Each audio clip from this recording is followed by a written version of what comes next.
earlier this week, was it this week or last week that we talked about James Bond? It was at the beginning of this week, right? Yeah, okay. on Monday. So earlier this week we talked about James Bond books, the Ian Fleming books, getting censored by the publisher. We've also talked about Roald Dahl has been censored recently, and obviously there was all the stuff with Dr. Seuss a couple of years ago. 1984 is getting written from a woman's perspective. I don't know why that matters, but it's happening. Well, Amazon Kindle What does it even mean? Amazon Kindle is now forcing censored media on its customers. Essentially, what they're doing here, guys, is you're going to get a book, and if you downloaded it back in the day, you'll be all right. But if you re-download it, you will suddenly realize that aspects of it are going to be cut. Here's a tweet from a dissatisfied customer. They said, I downloaded my ebook of Matilda, which I bought a few years ago to see if Joseph Conrad was still there.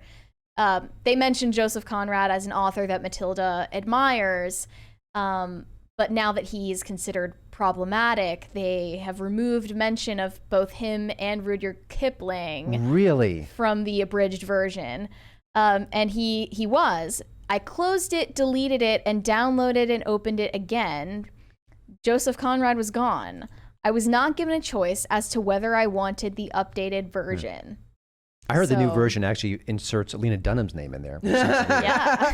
Hey, I haven't heard her in a while. Even right? if it's not historically accurate, it doesn't really matter. Wait, isn't she? I thought she was canceled for a while. Wasn't Lena Dunham canceled for a while? Well, there was this girls? scandal about her assaulting her sister or something. What? Oh yeah. So oh god, But I don't know if it's so that was it. complicated. That was in one of her memoirs. Yeah. And it talked about. I think you have to go read it to get the specifics. I don't want to screw it up. But her interacting with her younger sister in a way that seemed really weird. Right. She also claimed that she was sexually assaulted. And that John Nolte from Breitbart did an investigative story. We love John Nolte here. He's great. We love John Nolte here. And he went to the college where she was accusing it from happening. Yeah.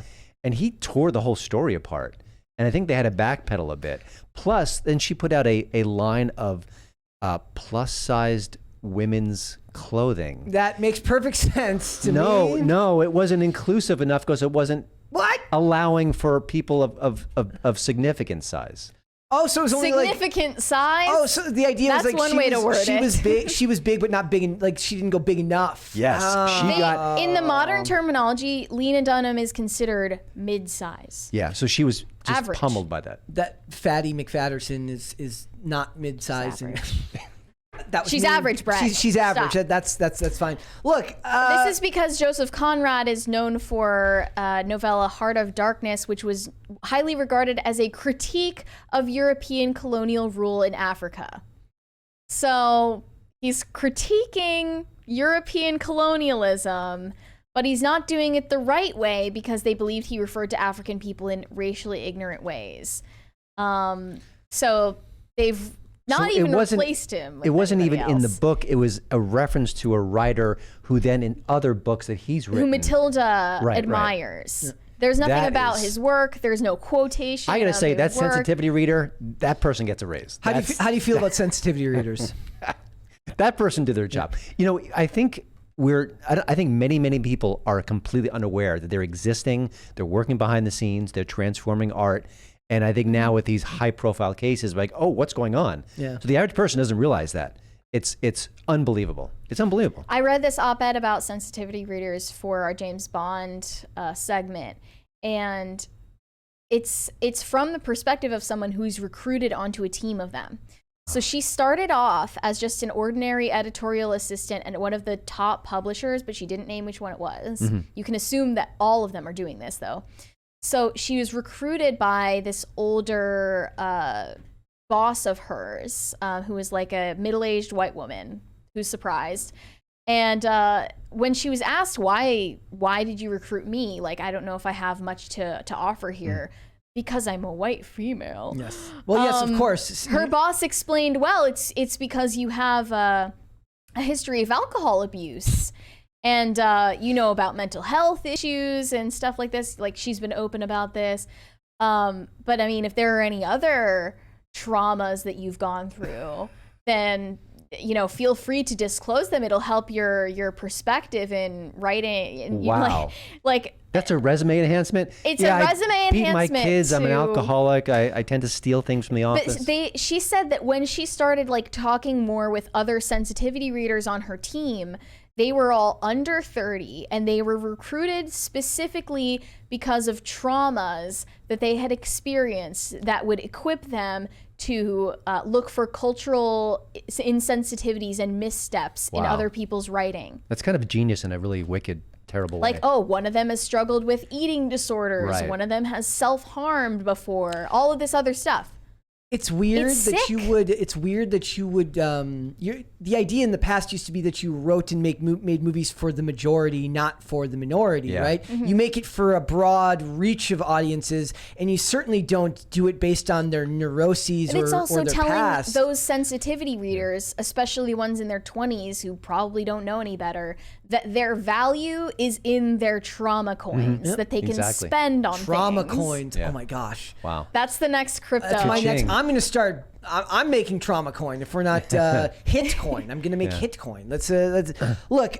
For me, this will go worse down the line because we're only going to get more sensitive. Yeah. As a culture, like the most interesting part about the James Bond one was the removing of ethnicities, because to the person reading it, they view it in a way that somebody did not look at it in the 50s and 60s. In the 50s and 60s, especially from an author's perspective, it's merely a means of helping you visualize what someone looks like. When you read these things now, you almost never see mention of ethnicity unless it's in the mix of some type of article or some type of political statement that's using it in a attack sense, right? Yeah. Like they're using it to either attack someone's ethnicity or they're using it in the terms of some type of these social justice movements and things like this. It's done through that. So it's going to get worse. Yeah. It will not get better. And as these businesses become more corporatized and as the conglomerates gobble up the smaller publishers, I know that a bunch of smaller publishers have gone the way of have been gobbled up by the bigger ones. Like what? It's like Random House and like one other publishing house. Yeah, Simon yeah. Schuster. Like that's like those are like the big ones now. Like as there's less and less to choose from, you're going to have to go to boutique publishers to do this, but the big IPs aren't going there. They're not, those aren't ever going to be read at those small publishers. You're going to be reading about 1984 is going to be owned by a larger conglomerate. I just did a podcast and I talked about comedians against comedy. Yeah. It's something I riff on social media. And David Cross was talking about how kind of critiquing the Dave Chappelle's and people like him and saying, why do you have to tell that joke? You're going to upset some people. Just get rid of it. Yeah. And how one time he encountered a woman who didn't like one of his jokes, and they went back and forth, and he described it and he defended it. And it's like, so if your joke offends somebody, you're out, you pull it. I mean, it's such a craven response. It's just disgusting. And, someone will always get triggered. I mean, my wife had cancer 2 years ago. So when I read about cancer now, I am triggered in a sense. Yeah. Because I had that experience. So do we not mention cancer when you talk about anything from humor to movies or anything? Because it's going to affect the response me. is like, sell your experience of trauma Well, people, so you can become a sensitivity reader. Well, I mean, it's sort of the multi-layer of what's going on. That's sort of an oddly capitalistic way to look at that. But yeah. people made that, like somebody made that comment when we were reviewing Cocaine Bear, because I was joking about how much I loved Cocaine Bear, and it's like they said, how could you, as somebody who's in recovery, I'm in recovery, how could you joke about drugs? I said, look, part of going through trauma like that, as much as I hate that word, is that you have to learn to be able to laugh at certain aspects of things. Otherwise, you'll never live it down. I don't watch Requiem for a Dream, but I understand that that's not that movie's fault. Yeah, that movie displaying the ugly reality of drug use and the hopelessness. If anything, I applaud the artistic sense to be able to capture the hopelessness of drug use. People have no concept of like your responsibility for finding your line. Yeah. Like what crosses your line. You are responsible for it. Exactly. The people putting out the media are not responsible for deciding that for you. You as the consumer are responsible for that. If you don't want to watch Requiem for a Dream, but you do want to watch, I don't know, Breaking Bad, that's on you to make the decision. They shouldn't be in the power to even make that decision for you. We're treated like children across the board. We have to be protected from everything. It's also the death to nuance too, because like I said, there's things involving drugs that I can watch that don't. The Wire is my favorite show of all time. There's most of season one. Most of it has to do with the drug trade. That doesn't bother me. I can watch Breaking Bad. I can watch a lot of this stuff. Doesn't bother me. But Requiem for a Dream is about the specific, the hopelessness of it from the addict perspective. I can't watch that. But that's not anybody else's responsibility. That's my responsibility. Like, and to expect them to not make it. Like, imagine like somebody who has that story to tell. A lot of the people in recovery, the people who go into work in addiction counseling are addicts in recovery. Likewise, plenty of people that are going to make great art about drugs in recovery are going to be fellow addicts themselves. Are they not to create their art now? We've given people as much help as possible in terms of deciding what is appropriate for them to watch. There's a rating system, and at times there are like epilepsy warnings. Other than that, you're on your own. Yeah. There's plenty of epilepsy warnings on stuff. I have a reader of mine, and I think he had some cancer issues with his family. And occasionally he'll DM me and say, hey, there's a new movie coming out. I want to see it, but are there any cancer issues in the movie? And I say, there's none, or beware, there's something. Yeah. I mean, but also, Or I look at parents' we've got an internet. You can go Google stuff and you can see a rating. You can get reviews. There's special websites that get really in deep into the details of exactly what's in a movie: profanity, drug use, violence, sexuality, everything. It doesn't take much to do that. So just read up and act accordingly. It's funny too, because I could still like watch the movies. I just choose not to. But it is interesting where there's people who just don't want to. I'm better for having seen it. Like If I read the name, like if I read Joseph Conrad, I just I go into a cold sweat and you clutch pearls. I can see the walls closing in on me, and I start hyperventilating. The words start to get blurry. It's Amazon. It's Jeff Bezos's personal responsibility to prevent that from happening. Thank you, Jeff Jeff. Bezos is my daddy. Thank you, Jeff. That's the same company that took out the Created Equal Clarence Thomas in his own words that was streaming on the platform. They yanked it. They actually yanked We it during hate something called Created Equal. Right. They You don't yanked want it to during be that guy. They yanked it during Black History Month, by the way. And also, Of course they did. there was a movie about Michael Brown and the Ferguson case around 2015. And it was by a director named Eli Steele, and his father, Shelby Steele, a very influential writer, was the star of the movie. And they submitted it to Amazon, and Amazon said, "Oh, I'm sorry, this is too junky a film. It doesn't really match the quality of the entertainment that we share on our platform."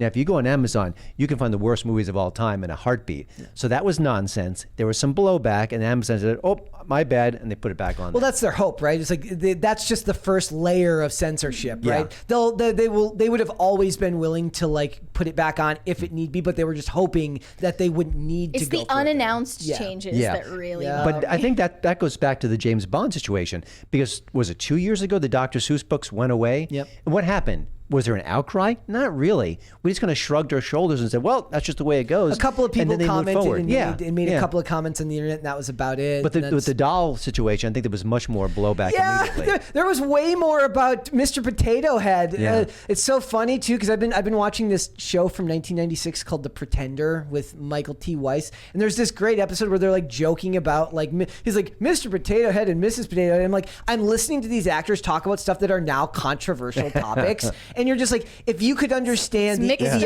potato that. That's right. the idiocracy that we now live in. And he was eating M&Ms at the time, which was even more forbidden. He probably was. He's like, I mean, I love watching old movies and see them mention stuff like men and women are different. Like there's this great example of Alec Baldwin saying this on a show called Las Vegas, where he goes, men and women are different. Everybody laughs. Like, it's so silly that he would have to point out something that everybody knows. And then fast forward like less than a decade, and we've like, in the world is just burning down and nothing makes sense anymore. Also, it's like, think about what they're doing with with this type of censorship, but then think about movies that use lots of guns, but Hollywood rails against gun violence all the time. Like, they're not going to censor that because those movies make too much money. Yeah. Like, or I know for a while they were trying to put legislation in place that would prevent them from using real guns on set because they don't want to just hire competent people. Because it's easy. It's not as easy apparently to find just people that are good at their job. But it's like, I'm not going to see a John Wick movie that's not using that's using rubber firearms. I'm not doing that. Like, It feels different, especially for the actors too. I miss squibs. I miss actual blood packs. Like when they like, that's why you watch RoboCop. That's the reason you watch those movies, is so you can see the actual blood pack explode in the chest. I think that like the obvious response to this is throw your Amazon Kindle into the ocean if you were read books. Ever one of the people that bought one. I don't read paper books. Like I can't. I mean, but I can't do the tablet reading. Like, well, I mean, listen, I think having hard copies, buying a Blu-ray of movies that could be canceled is good and important, but we can't stop there. We've got to do a two-pronged thing: protect your stash, get stuff for the future, but also fight back. Yeah, I don't think that one is the enough. editing of digital media, like movies and TV, is actually more nefarious and gets less attention. Yeah, there's way more of that going on right now, and like those little changes they make, whether it's Disney making little changes to movies or even just removing episodes. I mean, not even the big stuff like removing episodes, but just changing scenes is a problem. And it also, it's like it's anti-creator, because it's like that's like assuming that the director would actually want that change made, but the director signed his soul over to have well, they have in a lot of ways. Yeah. Like, I mean, one of the big pet peeves that I have, and I go back and forth on this, in this argument I would be on the director's side, but whenever the director's making the movie and they're complaining about all this stuff, I'm like, look, you're not funding the movie. Like in the end, you're making a deal with the devil. This company is the one with all the money, all the clout. Yeah. The producer is the one that gets the final say in the end. We're just realizing the far-reaching consequences of that now in an age where not everything will be viewed for the first time on some type of physical copy where people are going to be watching it on a hard drive somewhere. And heaven help you if you're a screenwriter watching your movie just disappear. Yeah, as everything's changed, and it's suddenly a very different project. And as and even worse, when they were talking about the James Bond, they put the trigger warning first. They put a trigger warning in the books and then still change stuff. Yeah. What's the point? With the Ian Fleming estate alleged that Ian Fleming himself, before he died, I think it was in '64, agreed to the changes. Like in 1964, for the he's like, gosh, I think we should really update this for modern sensibilities. Like, who's buying that nonsense? Yeah. Well, they said that he agreed to some of the changes for the American version of I mean, maybe in 1964 in America, you would have had the feeling that there's a need for an update. Not in 2023. Yeah. and then the company acting as if that was the go ahead, where they're like, well, he wanted to make some changes in 1964. God forbid Tolkien ever said anything. Let's wait similar. 65 years before he put his thoughts into action. And then pretend as if like that was like the real good, like oh, we're just honoring his wishes. No, you're using his wish. You're taking his wishes out of context as an excuse to make the changes that you want, so that you're allowed to continue being a publisher. I would love to kind of go behind the scenes and find the genesis of each of these situations. Was it one sensitivity reader who set everything in motion? Was it one naysayer? Was it one person who said, wait a minute, what's going on here? And then started the ball rolling, because it had to happen somehow. And all of those things, like in all likelihood, like you were saying earlier, with like you're mining for trauma, it says more about the reader, the sensitivity reader, than it does about trauma nuggets. Well, it's like they always talk about how like when an author says something, like when you read a book, it says more about the author than it does about anything else, than it does about the story. Now the sensitivity readers are becoming quasi co-writers on these books, because an editor is one of the most important aspects of any type of media production. Whether you're a film editor, if you've been in the process of making a movie, the editor can fundamentally change a story by how something is cut together. You mentioned the What About Bob sort of a recut. Yes, there's people who they recut trailers and they turn comedy trailers into horror trailers and stuff like that. Yeah. An editor really is the final storyteller. So a sensitivity reader is in a way a new editor for a story that's old, and that's a dangerous amount of power to give a 23-year-old who you hired because they've been traumatized. Yeah. By the way, I think you and I were talking before the show about when did the woke period start? When was the change? Yeah. And I think it was maybe around 2014 or 15. They made a sequel to Neighbors. Neighbors was with Seth Rogen and Rose Byrne. Pretty funny comedy, not great, but solid stuff. And during the making of that, it was called Sorority Rising. They hired 2 female screenwriters to basically be sensitivity readers, because they said they wanted it to be empowering. The movie made 1/3 the money of the first one, and it stunk. Yeah. So I don't know how much it infected that movie, but that empowerment didn't really kick in. It didn't really make a good film. Phoebe Waller-Bridge's career was born in a lot of ways. Thanks for watching. Listen to full episodes of Pop Culture Crisis on Spotify. Keep up with us on social media and make sure you subscribe and ring that bell so you never miss the show. Bye, guys.